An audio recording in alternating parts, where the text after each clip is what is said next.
Good day, this is Dimitri Lascaris coming to you from Chania, Crete in southern Greece on April 3rd, 2026 for Reason to Resist. I arrived here last night in Chania from Athens after having undertaken a long and quite tiring journey from the Strait of Hormuz and the Iranian city on the Strait of Hormuz, Bandar Abbas. And the way we got back to Turkey and the way I eventually arrived in Greece was we took a 22-hour train ride from Bandar Abbas to Tehran. First time I'd ever been on an Iranian train. It was functional, it was a decent train ride, but I wouldn't say it was the lap of luxury. And then promptly upon our arrival in Tehran, we took a bus from Tehran to the Turkish border. That was, I think, about another 12 hours.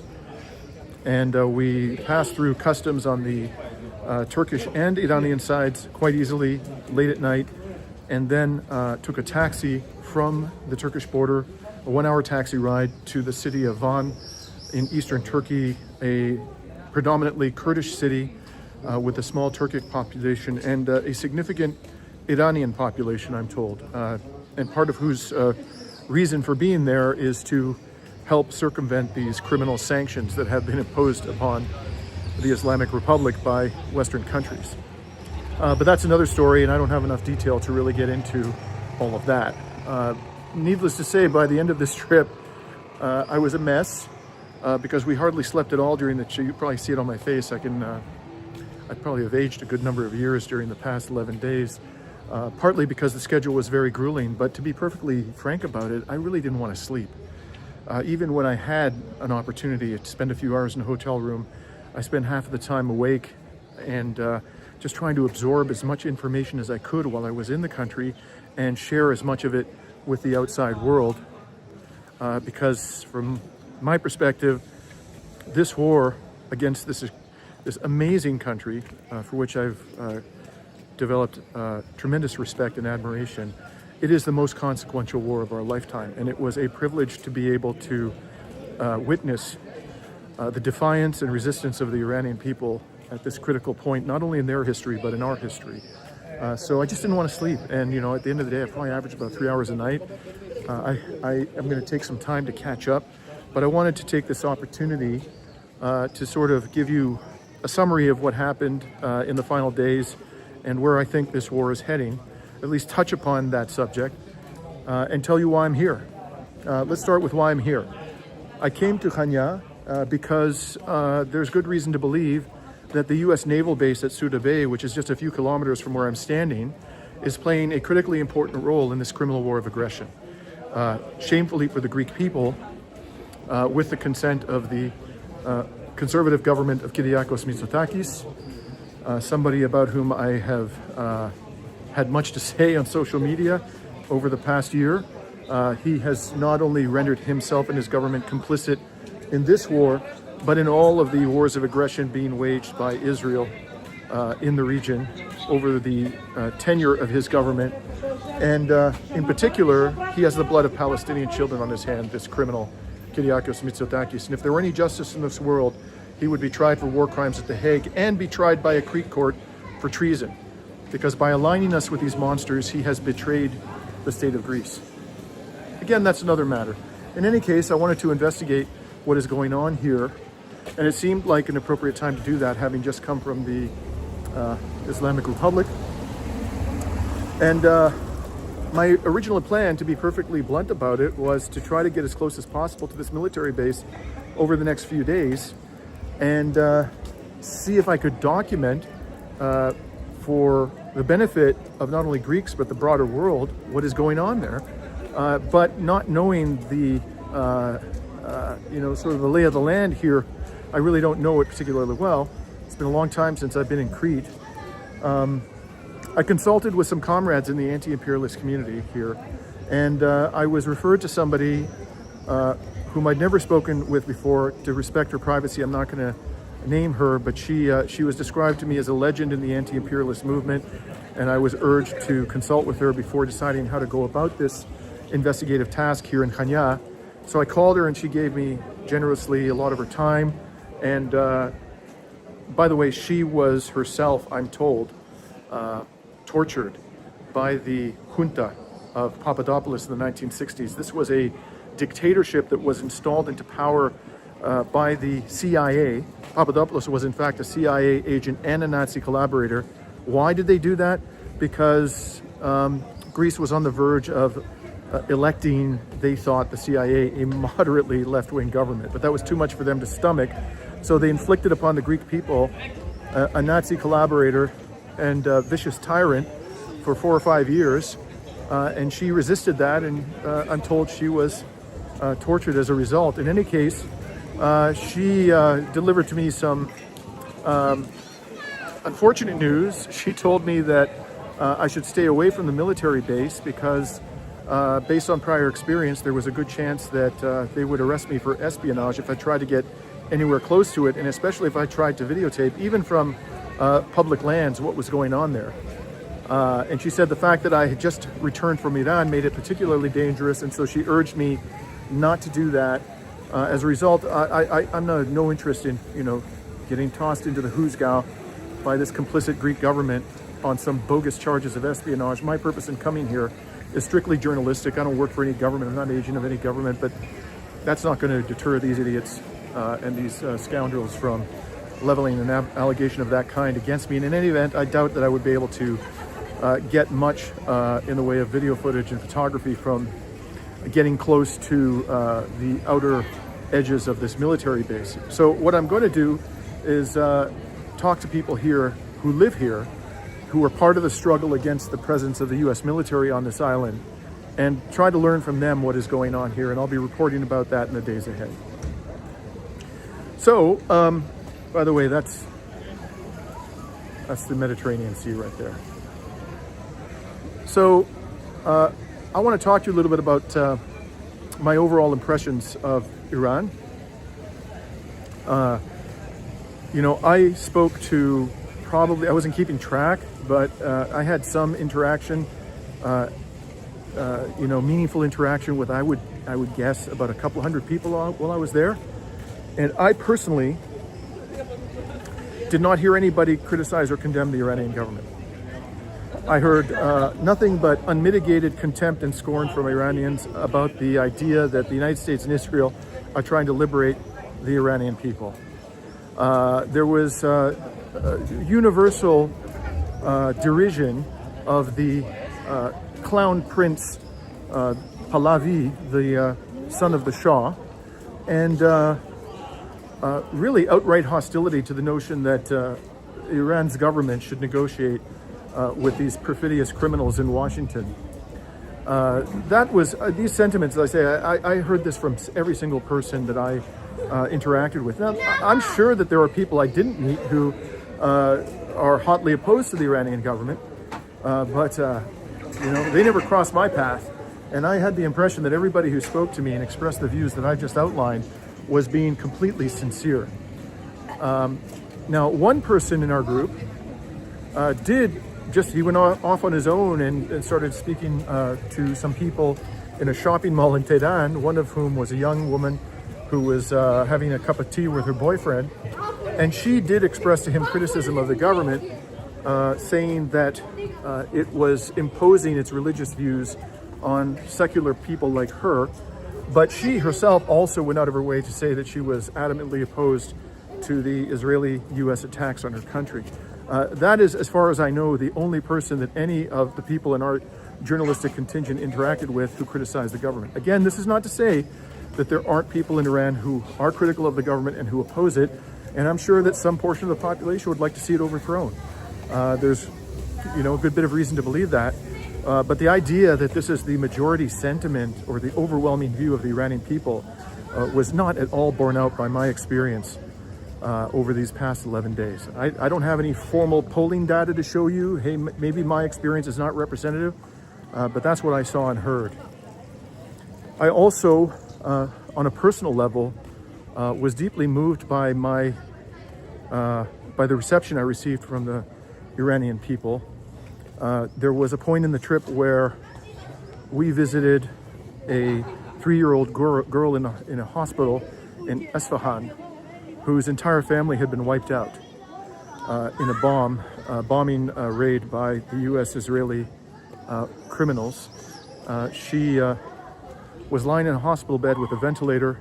Her face was terribly scarred, and she had not regained consciousness since the killing of her family and was unaware of their deaths. When I saw that, it brought up a lot of emotions that I experienced as I was watching this terrible imagery coming out of Gaza over the past 2.5 years. Seeing it in person, as I remarked in my report from the hospital, is quite different from seeing the video footage and photography out of Gaza, however terrifying that may have been.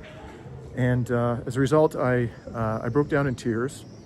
And unbeknownst to me, somebody in the hospital room caught me on video, an Iranian journalist, and the video was then broadcast on national Iranian television.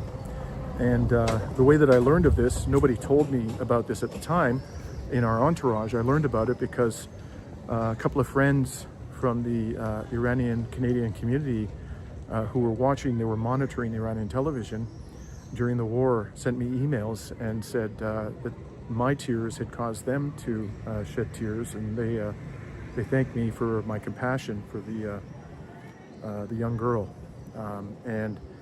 After that, I was constantly being asked by Iranian media to give interviews.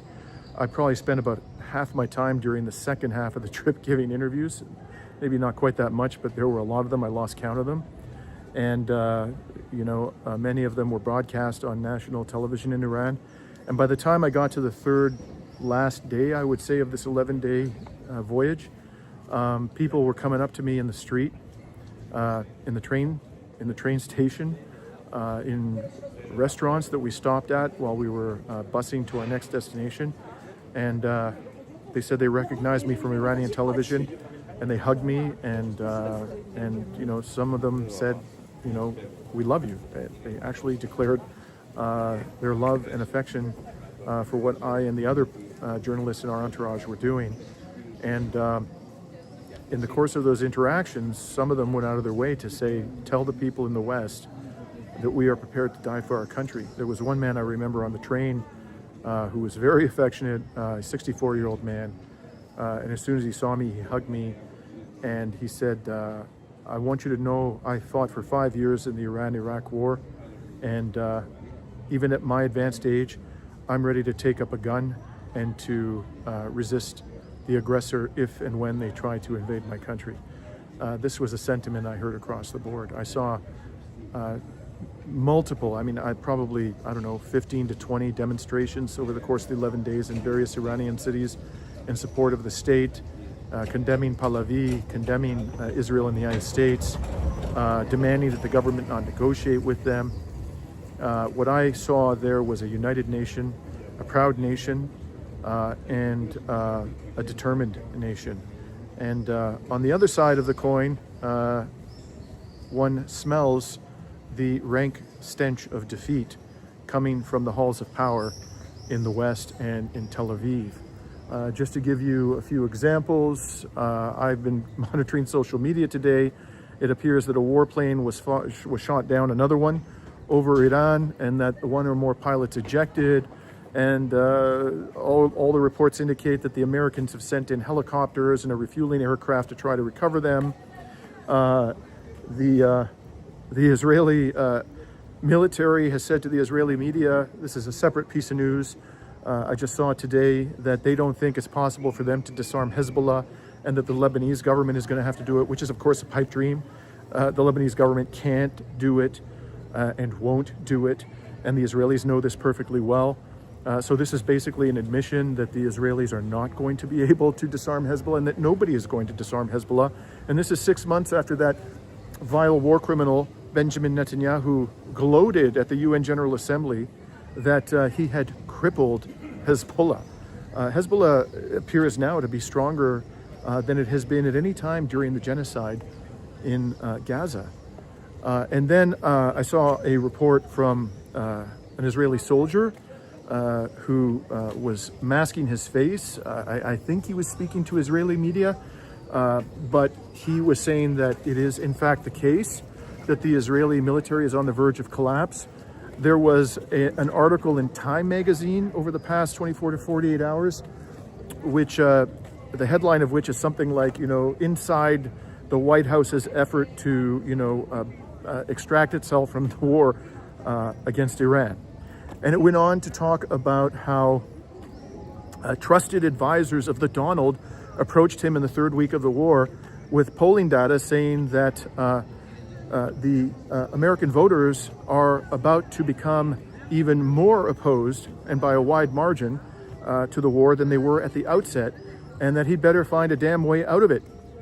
And in that same Time article, somebody who claims to be familiar with the thinking of that sniveling little cowardly white supremacist Secretary of War Pete Hegseth said that Hegseth was taken aback by the expansive response of Iran to the attacks on their country. And specifically, he didn't think that the Iranians were going to attack other military bases in the Persian Gulf of the United States, and that their response would be largely symbolic. He didn't think that they were serious about closing the Strait of Hormuz either, even though they said that they were going to do all of those things and said them repeatedly in a warning to the United States. So now Hegseth appears to be the drunken buffoon, appears to be in a tizzy about how to extract himself or his country from this war. All the signs point to an ignominious defeat for the Anglo-American empire. And make no mistake that it's not just a U.S. war on Iran. It is a Western war on Iran, just as the genocide in Gaza was a Western genocide. All of our governments, and when I say our, I'm referring to my fellow Westerners, are deeply complicit in all of these crimes. And unless and until we remove these scumbags from power, we are going to hurtle towards a collective catastrophe as a species. So if this doesn't get you off of your couch and into the streets, nothing will, my friends, because we are on the verge of a calamity of epic proportions.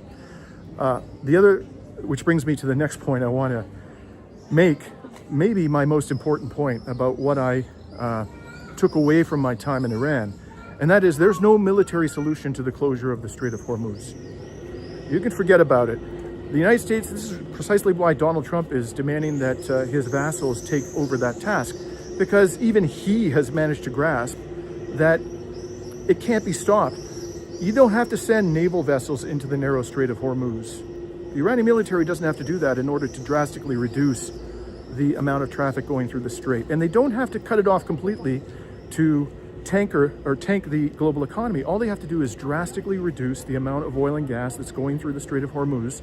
And in order to do that, all they got to do is blow up a ship now and then. That's it. Because if they blow up a ship now and then, which they could do with drones, they could do it with missiles, they could do it with mines, they could do it with those fast boats that come out of nowhere, zip out from the Iranian coastline and fire anti-ship missiles at these tankers, which are sitting ducks. They're huge, they move slowly, they're highly combustible. All they got to do is occasionally blow up one of those big juicy targets to put the fear of God into the global insurance industry and the global shipping industry, and effectively kill the movement of oil tankers and LNG tankers through the Strait of Hormuz. There's no military solution to that conundrum, which means one thing and one thing only. This war, at the end of the day, is remarkably simple in terms of its trajectory, in my view. And the simple idea here is that the only way to put a stop to the destruction of the global economy is for the Donald to do something that he is congenitally incapable of doing, and that is to make concessions to a country that he has targeted for destruction. He's going to have to agree to pay reparations to the Islamic Republic, which, by the way, is the obligation of the United States to do under international law, because the attack on Iran was a criminal war of aggression. So the Iranians are not asking for anything that they're not entitled to under the law when they say you're going to have to give us reparations. And the bill is getting bigger and bigger by the day. They're destroying now pharmaceutical institutions, medical institutions, bridges in Iran, in addition to power structures and so forth. So he's going to have to pay some big bucks, or maybe he can cause his cronies in the Gulf world, the Gulf autocracies, to pony up the dough for the United States One way or another, Iran, I think, is going to insist upon a reasonable measure of compensation, and there's no sign that he's willing to do that. The Iranians seem to be quite serious about a second demand that they have made, and that is the United States is going to have to remove its military bases from the Persian Gulf. And by the way, the United States may end up doing that whether or not they get evicted by their Arab vassals, because those bases have proven themselves to be completely indefensible. So they might make that decision on their own. But either way, whether it's brought upon them by their vassals in the Arab world, or they decide on their own that these bases must be abandoned because they're indefensible, there's no sign as yet that that's going to happen, that they're prepared to do that. And finally, they're going to have to give ironclad guarantees that the sadistic, satanic Israeli entity is not going to attack Iran again, and that neither will the United States. And that's going to be a bit of a challenge, because they've so destroyed their own credibility, the Americans and the Israelis, over these past several years. This started well before Trump, by the way, the destruction of the credibility of the U.S. government. Hard to see how Iran's demand is going to be satisfied, but at the end of the day, there's no indication that the U.S. government at this stage is willing to accede to any of those demands, which means one thing: the war will escalate. And my view is that the one and only way for Donald Trump to make the concessions that will be necessary to open the Strait of Hormuz and prevent a global economic catastrophe is for the U.S. economy to be screaming in pain so much that Americans finally pour into the streets and mount relentless, hostile, unmitigated protest and furor, the likes of which we haven't seen since the Vietnam War protests. That's the kind of opposition, either that or, Trump's Republican Party is eviscerated in the Senate and in the House of Representatives in the midterms, by which time the global economy will lie in smoking ruins, by the way. So this is where we're heading. The economic situation globally is going to become dire, and I fear for the most vulnerable members of global society, but I think at the end of the day, that is how this war will end. It will end with the United States making a humiliating series of concessions to the Islamic Republic, and the people of Iran and their country finally assuming the rightful place in the global order, something that has been denied to them really for the entire post-World War II period. From the time that their democratically elected government, the government of Mohammad Mossadegh, was overthrown by the British and the Americans in the 1950s because it had the audacity, the temerity to want to nationalize the Anglo-American oil company for the benefit of the Iranian people. So hold on to your seats, folks. We are heading into dire economic waters, and I think that what we're likely to see between now and the summer is going to be considerably worse than the financial crisis of 2008 and 2009. I certainly hope that I'm wrong, but all the signs point to that outcome, unfortunately. The last thing I'd like to do today, before signing off, by the way, I do have one more report to publish from Iran. It is a report about severe damage that was done to precious historical, cultural sites in the capital, Tehran. I hope to publish that tomorrow. And after that, I'm going to turn my attention fully to the nefarious activities of the United States military and its vassals here in the Eastern Mediterranean. Now, the one other thing I want to talk about before signing off for today is the Canadian media. I have some choice words for those motherfuckers. And why? Why do I have some choice words for them? Well, first of all, I'm well known to the Canadian media.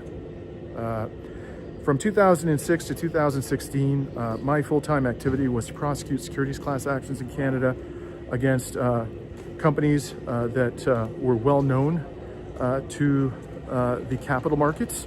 And I took on many of the most hallowed names in Canadian corporate history, including Research in Motion, the maker of the BlackBerry, just as an example. And as a result of the work that I did as a plaintiff side securities class actions lawyer, I was regularly quoted by the Canadian media. It's not so much they wanted to talk to me, but they wanted to talk about the cases that I and my colleagues in my law firm were pursuing, because it involved very powerful people and very large sums of money. And so I think it's fair to say, and you could confirm this for yourself if you care to take the time, that during that 10-year period, 2006, 2016, I was almost certainly the most quoted practicing lawyer in Canada in the corporate media, by a wide margin, by the way. And so they all know who I am in the corporate media. And they also know who I am because I ran to be the leader of the Green Party of Canada in 2020, and on an explicitly anti-imperialist and eco-socialist platform, I came within a hair's breadth of winning the leadership of a party that had seats in Parliament. They were horrified by that. And I've sued the Canadian government in a case alleging that it's violating its obligations under the Genocide Convention. And I could go on. There are plenty of reasons why they know me. A number of these characters follow me on social media. And, you know, their willingness to speak to me and to elicit my comment on whatever subject pretty much turned on a dime in 2016. Because in that year, when I was serving in the shadow cabinet of the Green Party of Canada, I brought forward a resolution calling for the party to support the BDS movement, or the BDS tactics, boycott, divestment, and sanctions of Israel, to bring to an end the oppression of the Palestinian people. And we became the first party in Canadian political history with a presence in the Canadian Parliament to adopt such a resolution. And we did so over the objections, the vociferous objections of the existing leader and also the current leader, Elizabeth May. And so from that moment on, I became known to the Canadian political elite and the Canadian corporate media as a champion of the Palestinian cause. And from that moment on, I became a leper. They didn't want to talk to me anymore. And they've barely acknowledged my existence since then. So that brings me to the war. What happens? About the 4th or 5th day, a colleague of mine in Canada who was aware that I was in Iran said, listen, he sent me an email. He said, I think what you're doing is very important.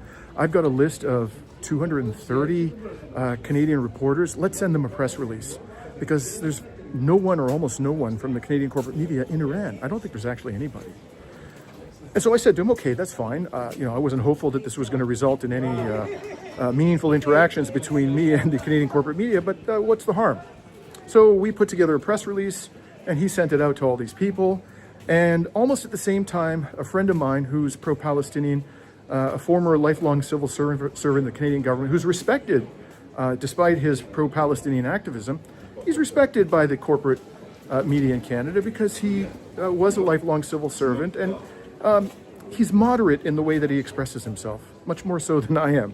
And so he sent an email on his own initiative, he copied me on it, to 6 or 7 of the leading personalities of the CBC, the Canadian state broadcaster, saying, look, you know who Dimitri Lascaris is? He's in Iran. He's reporting on the ground. You may want to interview him. So what happened next? Nothing. Butt kiss. Zero. Not a single Canadian media outlet from the corporate world contacted me and asked me to report on what I was seeing. Now, I don't really give a shit about these people giving me exposure. I couldn't care less about that. What I care about is that I had an opportunity to tell Canadians about what is actually going on here, you know, on the ground reporting.